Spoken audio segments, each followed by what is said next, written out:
Whenever we talk about the success of the Kansas City Chiefs, we normally start with Patrick Mahomes. But he's not the only longtime Chief who deserves credit for this success because Andy Reid has been an elite coach for a long time. He had a lot of success in Philadelphia, 5 NFC title game appearances, and then success with the Kansas City Chiefs. They lose Tyreek Hill in the offseason, no big deal. And you did have analysts who said they're going to be more dangerous. I thought they were going to be different. I didn't know how they could be more dangerous when you don't have the fastest player in the NFL. But you do have Patrick Mahomes. But Andy Reid and that partnership, Eric Bieniemy, their offensive coordinator, feels like there's no arguing on the sidelines this week after what happened last week. They got everything back to normal and picked up the win. Here is Tom Brady talking about Patrick Mahomes. Very fortunate to maximize mine. I've had a lot of mentors in my life that played a very important role in helping me be the best I could be too. So the least I could do is give it back to all the other people that are looking for success in their field. The Tampa Bay Buccaneers rushed for 3 yards last night. But Kansas City almost ran for 200 yards last night. So that balance was the big difference here. And Tampa's defense, which when it shows up is awesome, did not show up last night. And here's Tom Brady, or Patrick Mahomes talking about going into the matchup with Tom Brady. I see him in the offseason a lot now. I just had good luck on the rest of the year. I feel like I said this earlier in the week, I think in some interview where I was like, I feel like I've had the last game against Tom Brady like 4 times now. So it's until he is not on that field when I step on the field, I'm not going to believe this is my last game against him. All right. Mahomes looked great. And Mahomes will occasionally remind us, and it's strange that he has to remind us of just how great he is. Improvisational skills are wonderful. And we had Rex Ryan on, who's known for creating great defenses when he was a head coach and a defensive coordinator. And I said, who would you rather face, Josh Allen or Patrick Mahomes? And he's like, oh, gosh, don't want to go against Josh Allen. We almost have moved past Patrick Mahomes because we're waiting for the next Patrick Mahomes. It's like, oh, Joe Burrow, Justin Herbert. I mean, even Lamar Jackson. Lamar Jackson, hey, you got your MVP. We're waiting for that next contract. But who's the next quarterback coming up? Is it Jalen Hurts? We're quick to put people through the turnstile. Like, next. But you forget just how special these quarterbacks are. And Mahomes last night, I know the game felt a little more closer than it was, but Mahomes looked like he was in complete control out there.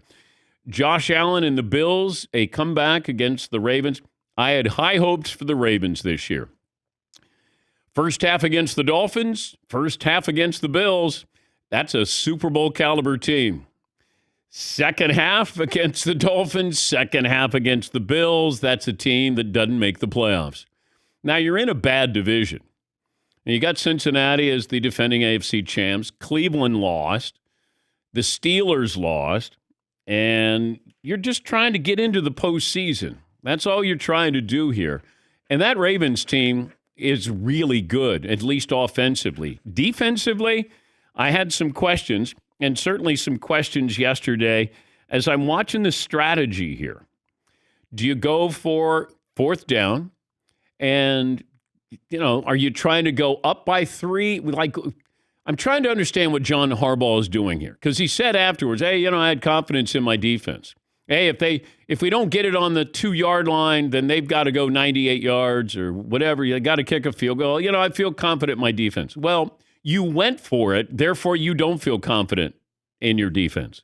Because if you did, just kick the field goal and your defense is going to stop them. But going for the touchdown, to me, signified we got to score a touchdown because we're not going to stop them. And that was the case. Here's John Harbaugh on his end-of-game strategy. And then the other thing, you think you're going to get the ball at the 2-yard line. So I'm very confident in our defense's ability to stop them down there with the ball on the 2-yard line. So we got them backed up. If we don't get it, didn't turn out that way, unfortunately, and we lost the game. So he's since said that they should have taken the points.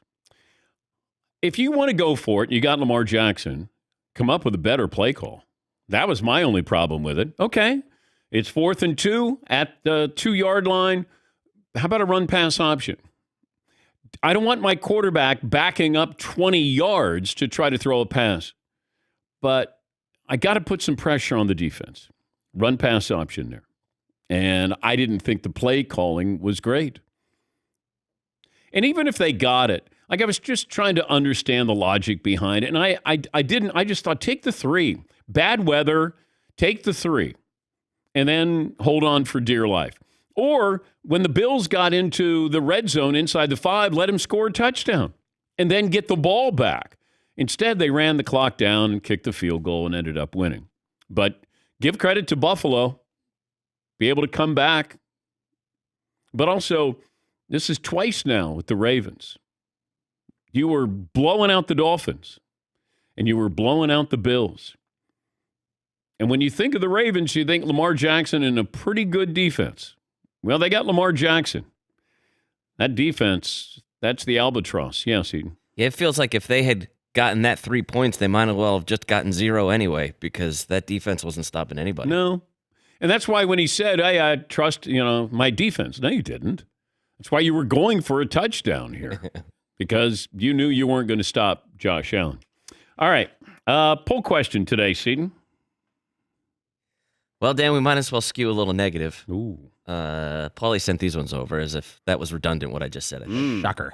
So who had the worst weekend? Who had the worst weekend? Oklahoma, not great. Browns, stinker. Steelers is an interesting one because they may have had a good bad weekend. Okay. Or a bad good weekend. With Kenny Pickett coming in for Mitchell Trubisky. It's always exciting when you get the new guy in, right? It is. And not all those interceptions were on him, but at least it felt like there was some energy there in the building. It felt like, okay, all right, let's see what we have here. All right, maybe not this week, but next week. And then I'm thinking, let me see the Steelers' schedule. Steelers, they're 1-3 at the Bills on Sunday. They host the Buccaneers. They're at the Dolphins. They're at the Eagles. Good God.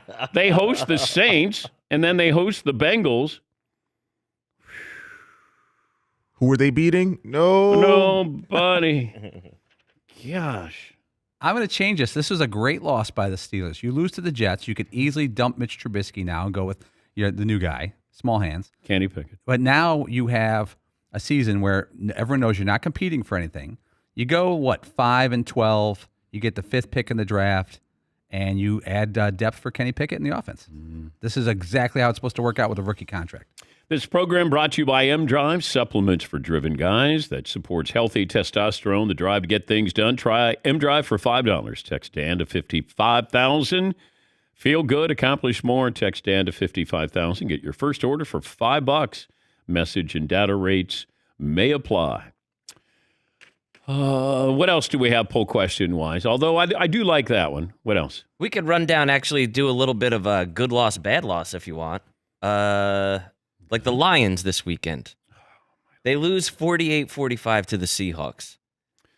The Lions are averaging 35 a game. They're also giving up 35 a game. Just a tick over 35 a game. When they get together in a team meeting today. Ooh, I wouldn't bring the offense and defense together. There's offense, go in one door and defense go in the other. Yeah. Because it's only human nature to be like, you know what, you guys suck. Because we'd be winning a bunch more games. Yeah, that's one of those. Offense is out of the building. Okay, come on in, defense. Yeah, Paulie. The Lions have scored 140 points, which is the best in the entire NFC. Yeah. Better than the Eagles, better than everybody. They've given up 141 points this season. Yep. Feels like a bad loss. The Lions have more points than the Cowboys or the Giants or the Packers. Those teams are 3-1. Lions are 1-3. God, that just... Stat of the Whoa! Stat of the day, stat of the day.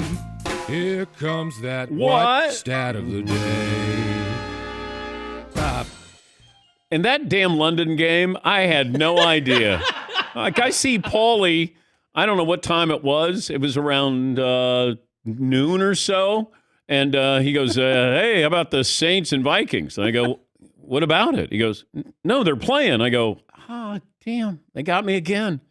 I had no idea. We need to come up with something like, the emergency broadcast system, a little less important than the emergency broadcast system, where this is only a test. Vikings Saints game is on right now from London. Yeah, Paul. You ever watch those movies where it's in London and the cop cars always go wee wee wee? We should have that because everyone knows that's a London ambulance or cop car. It just wakes up everybody in the household. Yeah, I forgot all about it. And I was like, all right. Double doink. Vikings somehow win another game. What else do we have, Seton? Well, we could do another good loss, bad loss. The Patriots. On paper, it looks like that was a good loss. Like, hey, you took the Packers to overtime, but then they also got Bailey Zappi in there, who for some reason, I refuse to believe that's his name, and it's really William Zabka, but from Cobra Kai? From Cobra Kai, yeah. I'm like, oh, look, William Zabka's in there. No, it's not. All right. That's not a good. They're 1-3. Yeah. You never thought, if you're a Patriot fan, that you'd be looking up to the Jets. You got Mac Jones out. Hoyer got hurt, concussion. And then Zappi came in. By the way, he put up unbelievable numbers at Western Kentucky. Now, I know that's a whole lot different than the NFL, but he is a capable passer.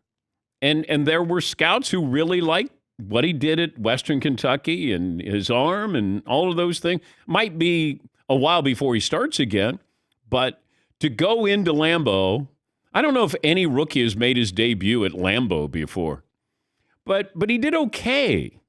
Like it was kind of like Mac Jones light. It was 10 of 15 touchdown, and he'll be able to say to his grandkids, I took Aaron Rodgers into overtime at Lambeau, and we had the ball and we could have won it. Yes, Todd. So on the flip side, is that a bad win? Hey, Todd, let's ride. Okay. Is that a bad win for the Packers? Let's ride. Really? How about them Broncos? Let's ride. And another holding penalty by Garrett Bowles. Todd is going to do his own his Kevin Harlan game. Whether it may or may not have been something that Kevin Harlan actually said while calling the Broncos-Raiders broadcast. We're going to do that a little later on. You got it. Yeah. Yes, Paul. What's really sad is Todd walks in today. It is fall. I think it was like 48 degrees this morning when you woke up. He's wearing jeans and like a golf shirt that you'd wear in summer. And you could know that was a scramble move because he had his old Bronco outfit from Monday laid out post-win. Yes. You could tell. I had my Danger Rush shirts and my Bronco Zubaz pants and my orange and blue sneakers. Because not to be. You look like if we're playing golf in June, I'm ready. And you got dolphin colors, got some teal there, it looks like, or mint. Yeah. You would never know, like in a few weeks, it's going to be Halloween. Yeah. But you came in and that did feel like, I got to audible here. Got to audibilize. Conference loss, division loss. Not good.